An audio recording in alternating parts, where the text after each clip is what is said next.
Muchas gracias, Manuel. Excelente charla. Vamos a continuar y terminamos este apartado sobre esta hepatitis con otra charla de Javier Ampuero, colaborador en la UNED y experto en este momento futuro de la patología, sobre las implicaciones de los nuevos cardiovasculares en el manejo de pacientes con cuidadoras, que como sabemos es un cofactor importante y que muchas veces es un factor determinante de la mortalidad personal. Cuando quieras, Javier. Agradecimiento a Raúl por su llamada invitación y para mí me está específicamente, que era mi intención, pero bueno, su carrera a mí me sorprendería por la noche. Vamos a intentar que también llegamos un poquito de tiempo, según el programa previsto, pues intentaré ir un poco rápido y bueno, esperemos que con esta presentación compensemos un poco la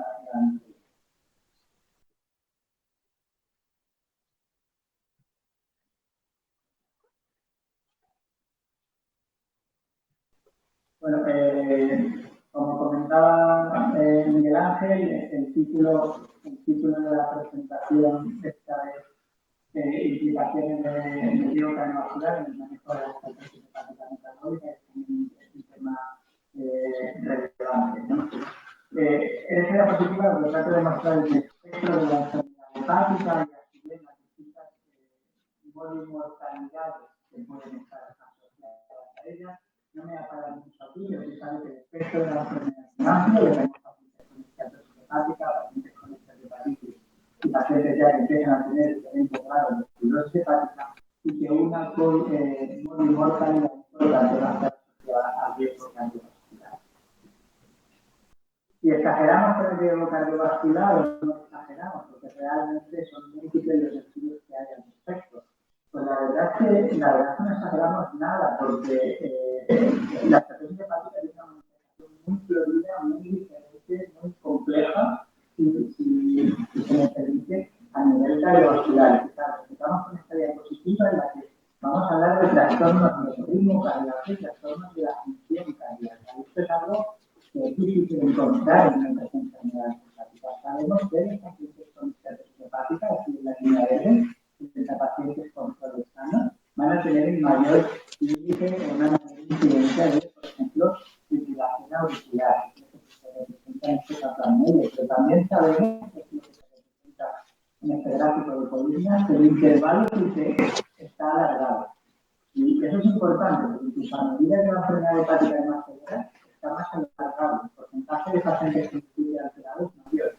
Y eso hay que tenerlo en cuenta. Tenemos muchos fármacos que van a elevar el criterio, que me tocó trabajar en la multidisciplinar COVID en la primera hora, que en el diferenciadora utilizamos tratamientos como hidróxido, rutina, camóxido, los cuales eran obligatorios de criterio, porque eran fármacos que lo podían alargar. Tenemos que saber que los pacientes con esteatosis hepática tienen una mayor probabilidad de ya tener la alargado de forma pasada.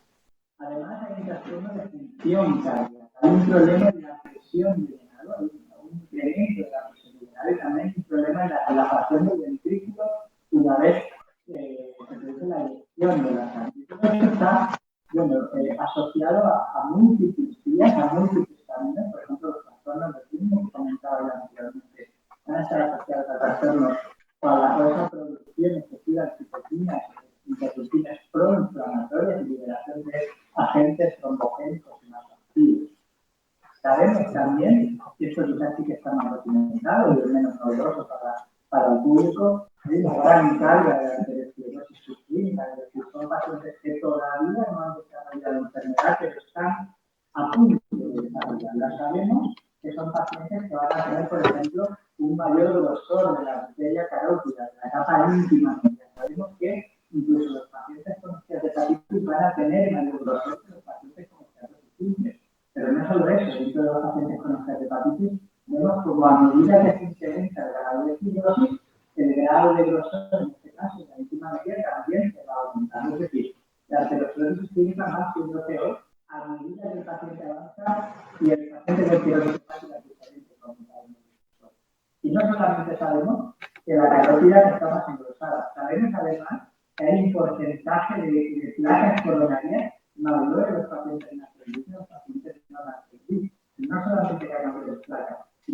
están clasificadas con mayor frecuencia y son de alto riesgo de ruptura. Y cuando son de alto riesgo de ruptura, como lo dice aquí, 60%, 39%, la probabilidad de que haya un evento coronario es superior. Si nosotros utilizamos, por ejemplo, una prueba no invasiva, como es la medición de calcio coronario, vemos como el valor de 100, que es el límite en el que se establece un valor predictivo negativo alto para que ocurra un evento. Pues bien, el número de pacientes con más de 100 unidades cada de lo que tiene el paciente van a ser mucho más probables de encontrar en pacientes nacidos y sin control. Además, nuevamente, aquí viene reflejado con el servicio de los a medida que el daño de calcio aumenta, también aumenta la aterosclerosis subclínica.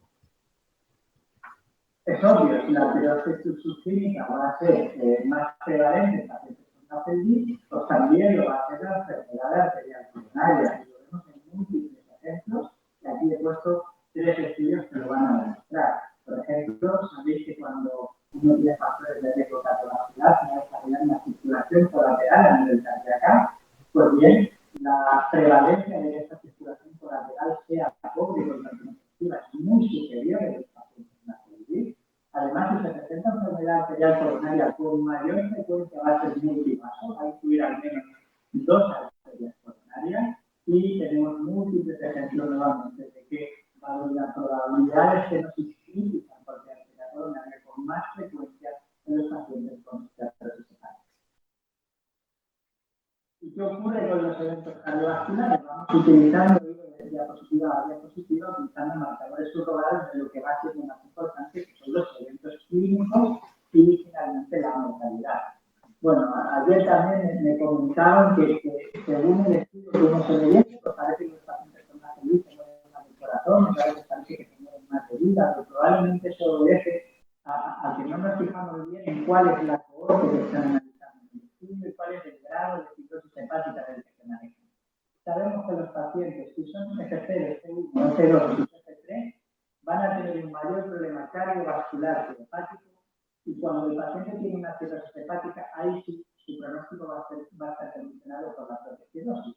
En este estudio publicado hace 2 años se comprobó cómo no eran todos los pacientes con cirrosis hepática, pero se comparaban pacientes F3 y F4, los pacientes F3 tenían mayor índice de fenómenos vasculares durante el tiempo. Y esto que yo he comentado es lo que se pretende reflejar en esta gráfica. Como decía, una de las condicionantes principales es de que se mueren estos pacientes. Y hay a veces dudas, como comentaba anteriormente, si se mueren de hígado o se mueren del corazón. Bueno, estos son grandes estudios, los que muestran en pantalla, con cohortes relativamente significativas, pero sobre todo con un seguimiento muy importante, lo que le da valor a estos estudios. Y la primera causa de muerte es la cardiovascular, tanto en un estudio como en el otro estudio, y además con bastante diferencia respecto al resto. Y esto es porque realmente el porcentaje de pacientes con cirrosis era realmente pequeño, y por eso es la primera causa. Y quizás en esta tabla de abajo se ve un poquito mejor. Aquí arriba están los diferentes grados de cirrosis hepática y aquí a la izquierda las diferentes causas. Si vemos la causa cardiovascular, pues la primera causa de muerte en los pacientes F1, en los pacientes F2, en los pacientes F3, pero ya no en los otros pacientes F4. ¿Y cuáles son los mecanismos implicados? Es decir, de alguna manera podemos anticiparnos para poder evitar este pronóstico asociado a estos pacientes. Son múltiples, variados y muy complejos, desde luego yo soy experto en la materia como para poder explicarlos todos, pero sí que voy a mencionar de manera breve algunos de ellos. En primer lugar es el perfil lipídico. Esta es una diapositiva de generalidades. Tenemos que saber que el perfil lipídico que habitualmente nosotros medimos es aterogénico, y esto las vías de práctica clínica, como comentaré después, pues van a tocar la LDL que nosotros medimos, pero tenemos que saber que el poder aterogénico de la LDL nativa, la que medimos en la analítica, no es demasiado elevado. La LDL puede sufrir una serie de cambios en su morfología, puede ser más pequeña, puede ser más densa, es lo que se llama la small dense LDL, ¿no? Una LDL pequeña y densa, puede incluso adquirir una carga electronegativa, se puede oxidar, y son precisamente todos esos cambios los que van a incrementar de forma notable la aterogenicidad en esta enfermedad hepática. Y sabiendo esto de la teoría, ¿cuál es la práctica? ¿Y qué es lo que se ha dinámico en los pacientes. Bueno, este es un estudio muy bonito publicado en el año 2015, donde se comparó por un lado pacientes delgados, obesos, sin artritis, y se vio cómo la LDL con mayor frecuencia, con mayor prevalencia, era pequeñita y densa, como yo comentaba anteriormente, en los pacientes náufragos, más que los obesos y más que los pacientes delgados. También, no lo voy a comentar ahora, estas cambios conformacionales pueden afectar a la HDL, a la VLL de forma similar, pero quizás donde se entiende mejor es en la LDL. Y curiosamente, dentro de aquellos pacientes náufragos, que eran 81 divididos por esteatosis simple, hepatitis y cirrosis, vemos, si queréis, esta tercera línea, el porcentaje de pacientes con LDL pequeñas y densas, como los pacientes con esta hepatitis de forma significativa lo tenían más alto que los pacientes con esteatosis, pero ojo, los pacientes con cirrosis tenían un valor significativamente inferior. Y hemos dicho anteriormente que los pacientes con cirrosis hepática van a fallecer más probablemente de causa hepática que de causa cardiovascular, y uno de los motivos puede ser que el riesgo aterogénico parece que está temperado de alguna forma en estos pacientes. Algo muy curioso, todos sabemos que la genética juega un papel más importante en la medicina del siglo XXI y por supuesto que hay marcadores de riesgo cardiovascular que se utilizan por parte de los compañeros especialistas en esta materia. Lo curioso aquí es que los marcadores genéticos más potentes que tenemos en el laboratorio, que son PNPLA3, que son PNCTC2, también, además del papel que juegan en la enfermedad hepática, van a jugar un papel a nivel cardiovascular.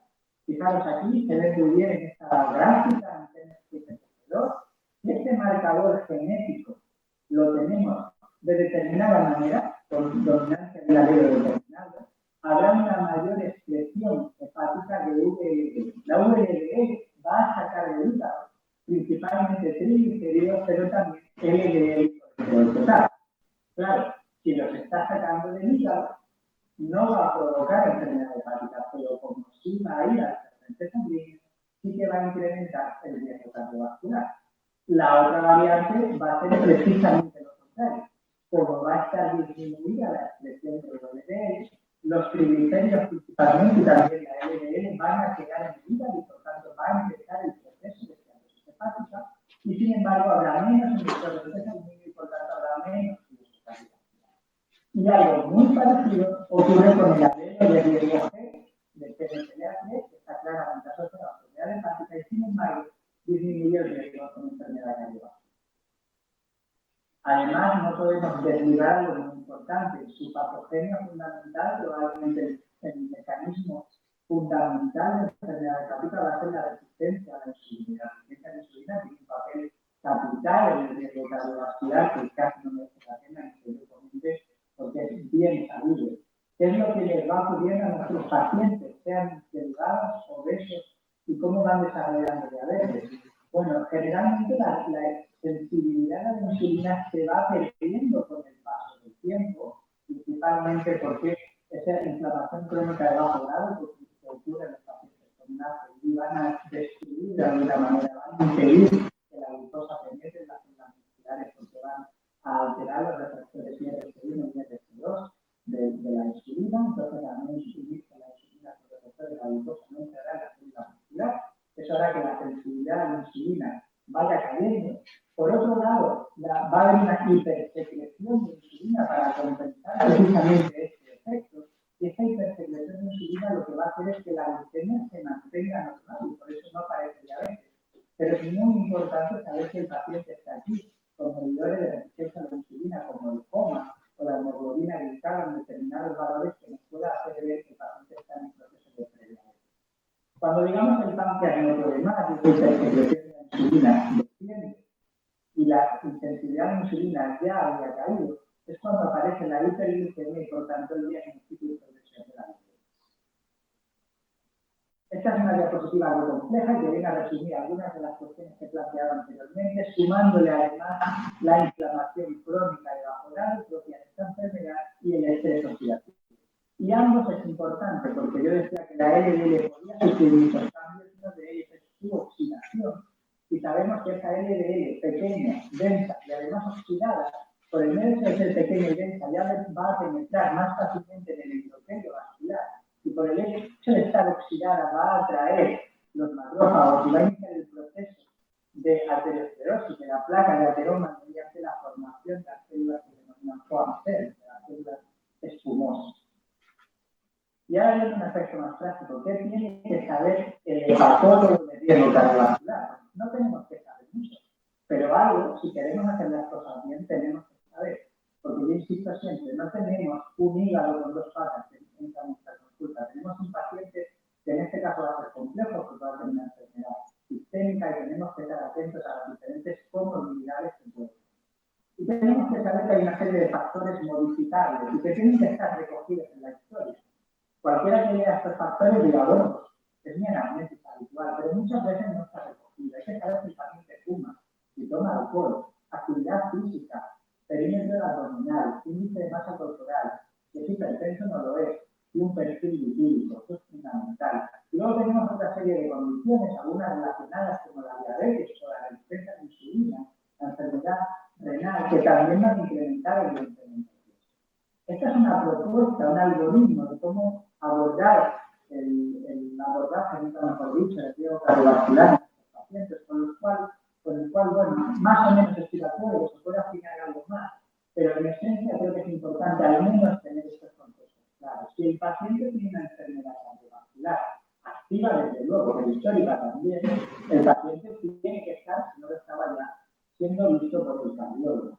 Pero si el paciente tiene ya una enfermedad hepática con inflamación crónica de bajo grado, definida por la presencia de NAS o una fibrosis hepática, sería bastante recomendable, al tenor de la incidencia tan importante que hay de trastornos del grupo, de trastornos de la función y de presencia de arteriosclerosis subclínica, que tuviese algún tipo de valoración cardiovascular. En función de los hallazgos que el paciente siga en nuestra consulta o incluso necesitarse un apoyo por parte de la biología o de la brevemente, ¿qué pruebas de arteriosclerosis subclínica podemos solicitar para quien no lo suene? Tenemos el grosor de la íntima, una ecografía carotida, que es fácil de hacer, es muy barata, como aparece aquí, tiene una buena reproducibilidad, es muy simple. Tenemos el índice troglodítico, quizás es la prueba que a muchas veces gusta más porque nos permite ser más autónomos, ya que la interpretación es francamente sencilla y también es un coste absolutamente barato. Tenemos la medición de placas de placas coronarias, de calcio coronario, mediante la realización de un angioscore coronario que realmente tiene muy poca radiación y también tiene un nivel o una radiación cronótica muy importante con los eventos que van a venir después. Es decir, tenemos diferentes opciones, podemos hacer un electro, incluso para los trastornos eléctricos. ¿Y tenemos que implicarnos de alguna manera más? Pues yo creo que sí. Yo creo que tenemos, por ejemplo, que implicarnos en la disciplina. Y no tanto en el tratamiento, pero sí que tenemos que tener en cuenta y clasificar a nuestros pacientes si están en riesgo bajo, moderado, alto, muy alto y de evento cardiovascular. Y en función de eso está muy claro cuál es la LDL que tiene que tener. Esas son las recomendaciones europeas que están publicadas este año. Esta misma semana se acaban de publicar las recomendaciones americanas, que son bastante similares. Y estos cuadraditos que hay aquí, tendríamos que tener a los pacientes clasificados en sin más de medio y no trabajar por inercia, es decir, no ver analíticas, y ver la LDL, que a lo mejor está descontrolada y que ese paciente no lo está viendo nadie y nosotros tampoco nos percatamos. Tenemos que hacer probablemente un score o un Framingham. Score 2013 está adaptado a la tecnología, que nos va a predecir el riesgo a 10 años en el evento cardiovascular. Y tenemos menos del 1%, entre el 1 y el 5, entre el 5 y el 10 o más del 10. En función de eso podemos clasificar al paciente. En función de eso, insisto, es el objetivo de LDL que hay que tener. Además, en lo que nos puede tocar, pacientes con diabetes. Si el paciente es joven, tiene una diabetes joven y no tiene otros factores, un paciente de riesgo moderado. Pero si el paciente tiene una diabetes de más de 10 años, que es un paciente de alto riesgo. Pero si además tiene los factores de riesgo cardiovascular, será un paciente de alto riesgo. Y como tal, habrá que tratar.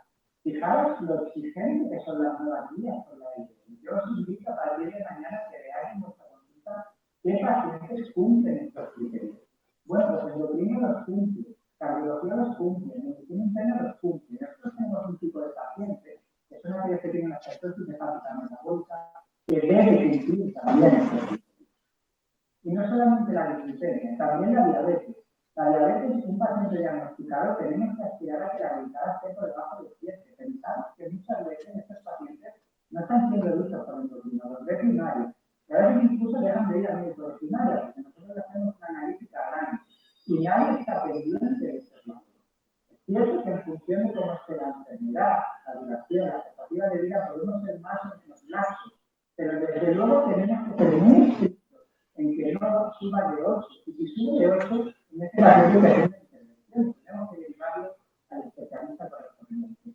Fijaros, esto muchas veces la gente no lo sabe. ¿Cuál es la correspondencia entre la hemoglobina glicada y la glucosa basal que tiene ese paciente de media en los últimos 3 meses? Una glicada de 9, que no es tan raro ver, está por encima de 200. Eso es realmente crítico para este paciente. Voy terminando ya. El último papel que tenemos que tener, y también es activo, es que no solamente vamos a tener pacientes con diabetes con hipertensión arterial diagnosticados de forma basal, sino como acabamos de demostrar, estos pacientes van a desarrollar diabetes y van a desarrollar hipertensión arterial en el seguimiento de una forma notable, especialmente aquellos con una fibrosis significativa y además en contexto de obesidad. Y eso nos va a obligar a que tenemos que estar pendientes y, por ejemplo, tener que hacer una hemoglobina glicada anual, no solamente a los pacientes que ya tienen diabetes para el control, sino a los que no la tienen para ver quién la desarrolla. Y con esto yo termino, creo que ha quedado suficientemente claro y queda a disposición para vuestras preguntas.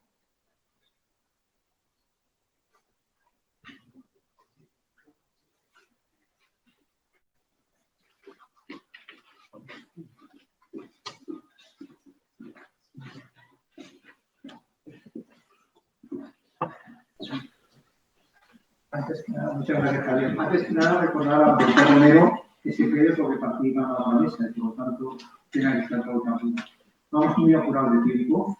Yo quedaría para una o dos preguntas. Por favor, si alguien quiere hacer una pregunta, se la haga con el titular. Perfecto.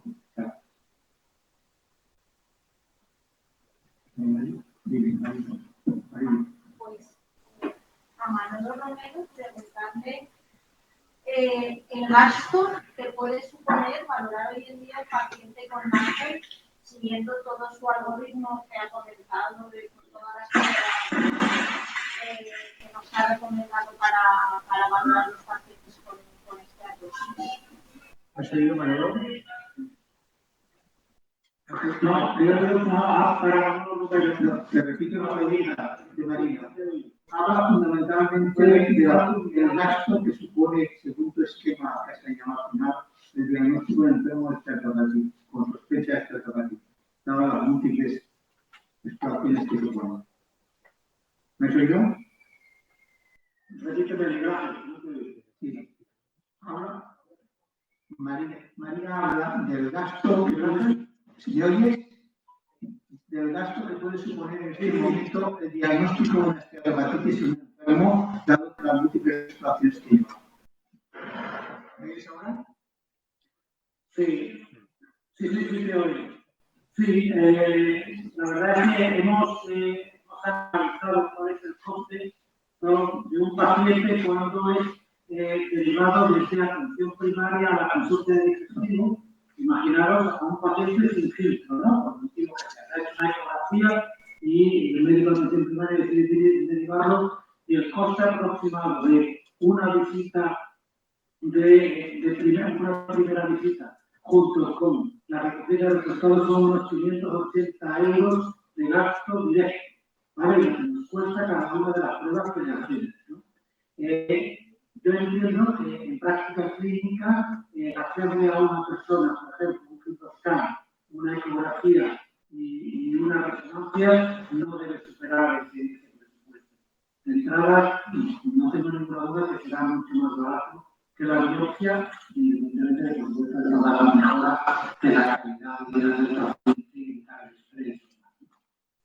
Pero no calculo más, realmente la resonancia es comparable con cualquier resonancia cerebral, cardíaca o pulmonar y bueno, hay que conseguir el dispositivo, pero también ahora mismo, bueno, pues está un precio parecido al del fibroscan. Muy bien. ¿Alguna pregunta más? Y por otro lado, yo creo que es muy importante conseguir seguridad diagnóstica, ¿sabes? Para que tomamos decisiones, para tocarle la alta al paciente, eso ahorra una cantidad de dinero tremenda. Para eso tenemos que tener una seguridad absoluta en la decisión que tomamos, ¿no? O que sugerimos. Sí, gracias. Yo a Javier Ampuero, que bueno, felicitarle por las dos presentaciones y agradecerle el esfuerzo que ha hecho tan enorme para cubrir esta sesión. Cuando ha hablado de los factores que predicen la progresión, comentaba que las transaminasas, ¿no? Pero siempre se ha vinculado más la fibrosis a la AST. ¿Son las dos transaminasas elevadas o es fundamentalmente la AST? ¿Tranquilo, Javier? Sí, la he oído. Gracias, Raúl. En principio, ya sé que no hay ningún estudio, digamos, que sea mágico para poder tener una pregunta respecto a ti, no, pero cuando uno ve las diferentes fotografías y pone de relieve los diferentes estudios, la transacción más consistente es la ACT con diferencia respecto a la ELT. Conforme estos fueron los datos que presentamos en febrero en la EASE, conforme la enfermedad hepática progresa, la ELT va disminuyendo y la ELT va aumentando. Eso de ellos sigue produciendo índices como índices como el HCA rápido, ¿no? Por encima de 0,8, por encima de 1, van a indicar generalmente una enfermedad hepática avanzada, ¿no? La ELT va a tener una tendencia a subir, de hecho, generalmente por eso los diferentes escores educativos va a estar incluida, además está siempre incluida en el numerador, no en el denominador, pero en el la ELT, ¿no? Entonces, si tenemos que fijarnos en una de las dos, prácticamente siempre, tanto para a nivel basal como para evaluar el riesgo de progresión, nos tenemos que fijar más en la AST. También es verdad que nos puede servir a veces, o puede ser un poco factor de confusión si el paciente debe tomar algo de alcohol, ¿no? Pero en cualquiera de los casos, la AST es la que marca generalmente la que va a estar en el centro de la diana de la enfermedad. Muchas gracias, Javier. Yo creo que con esto concluimos para terminar el bloque de